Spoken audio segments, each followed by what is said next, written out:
Hi guys, welcome back to Wardle Road, and I'm sorry it's been a while since any form of video on this channel, but life outside of this YouTube stuff has been a little bit busy, but now that's calmed down a fair bit, it's given me more opportunity to come down here and get working on the various projects. So the first part of the video, we're going to be looking at some of the things I've been doing with the Ruston, some of the projects I've been working on and the various bits and pieces that I've been doing to it over the last month or so. The second part is going to be, well, throughout this will be a series of clips from the Colne Valley Railway's 50th anniversary, which was a fantastic weekend. So you'll see a few clips from that. Then the third part, which is the most exciting part, as you may have seen from the title, Accurascale are actually making an 88DS in O gauge. So the guys, Paul and Richard from Accurascale, popped down for a day, and we had a day running the Ruston up and down the line. So I'll talk through some of those bits and show you some of the behind the scenes and some of the fantastic shots that Richard got on his drone as well, which look really, really nice. But hopefully you guys enjoy this little update. As always, if there's any feedback, please leave it in the comment section below. Again, sorry it's been so long since the last video, but hopefully you guys enjoy, and yeah, I'll catch you in a second.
So as we can see here, the main difference probably between this and the last update is that we've now got the buffer beams painted, we've got a new coupling, and we've actually got the lifeguards back on. Now, the lifeguards, I haven't actually done anything to it. I haven't decided to take it back to metal or paint it up or anything like that yet. I wanted to just get them on because obviously with the Accurascale visiting, they're making the 88DS.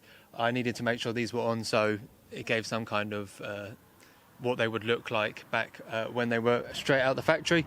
So managed to get these on by myself, managed to do it with a car jack and a lot of brute force really, which I don't have much of, but managed to get them on. So very pleased with that. They will get painted at some point. I haven't decided what colour yet. I've seen some where they've got black and then a white stripe down where the two uprights are. I've seen others which are completely red, others with wash stripes on them. There's a whole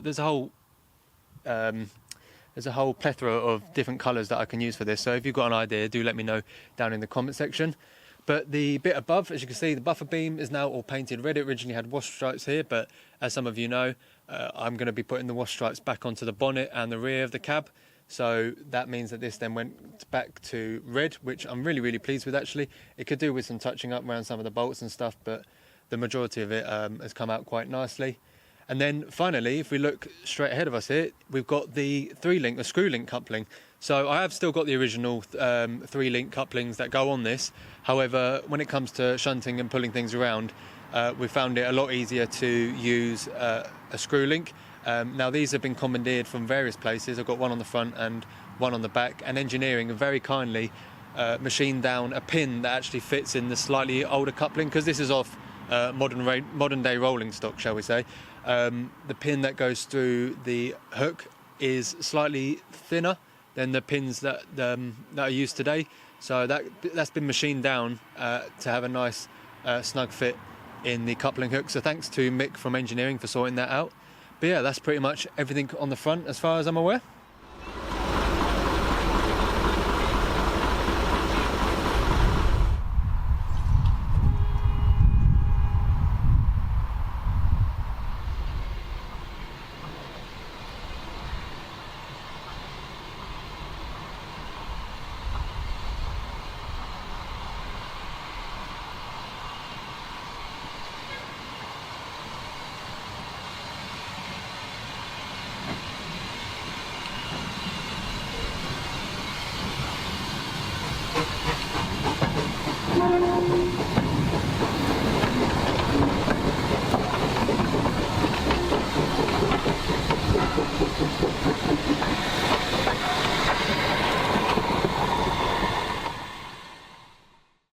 So same again on the rear buffer beam. This has all been taken back, given a nice keying surface and painted.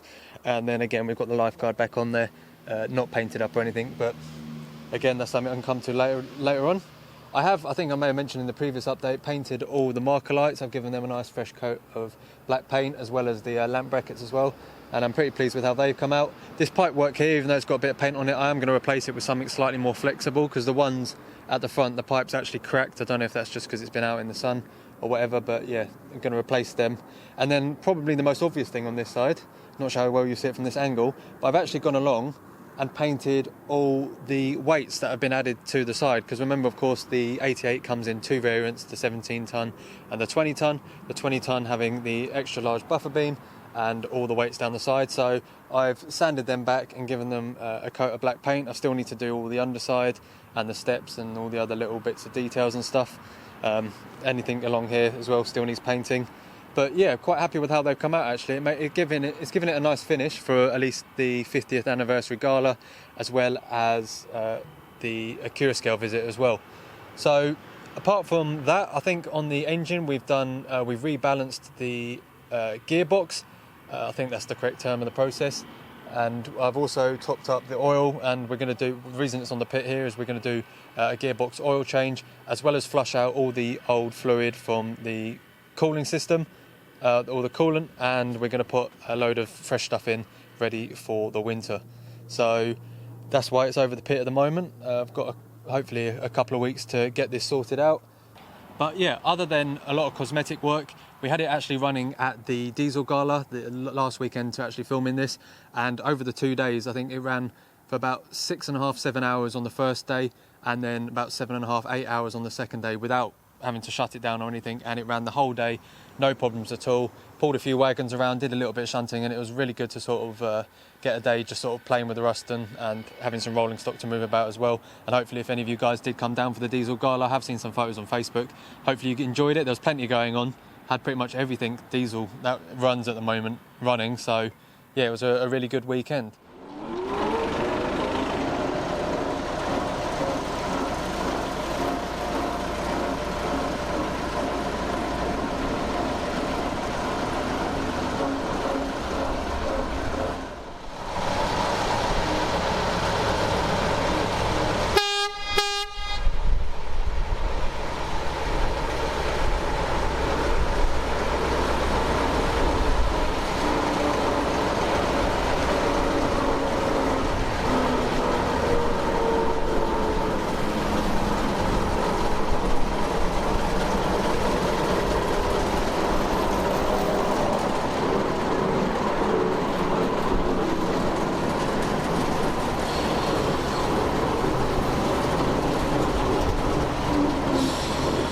So the final part of this video is just going to have a little look at behind the scenes of the Accurascale visit. Now, as I mentioned earlier, Richard and Paul came down for the afternoon, and we had the Ruston running up and down the line, especially up the nunnery end, and we got some fantastic shots there. So this is basically going to be a few clips of the behind the scenes and some of the shots that Richard took that he's very kindly sent to me to put in this video. So yeah, I'm going to leave you guys with that. Hopefully you did enjoy. If you want to find out any more about the 88DS, I will leave a link to the Accurascale website in the description below. In a second, I'll also show some of the prototype drawings. I think they had the first prototype arrive, and at the time of filming this, it's actually on display at the Great Electric Train Show, which I hope to be at tomorrow. But yeah, hopefully you guys did enjoy. As always, any feedback, please leave it in the comment section down below. And yeah, please hit the thumbs up, and if this is your first time here, please subscribe. And I will see you all in the next video. Cheers.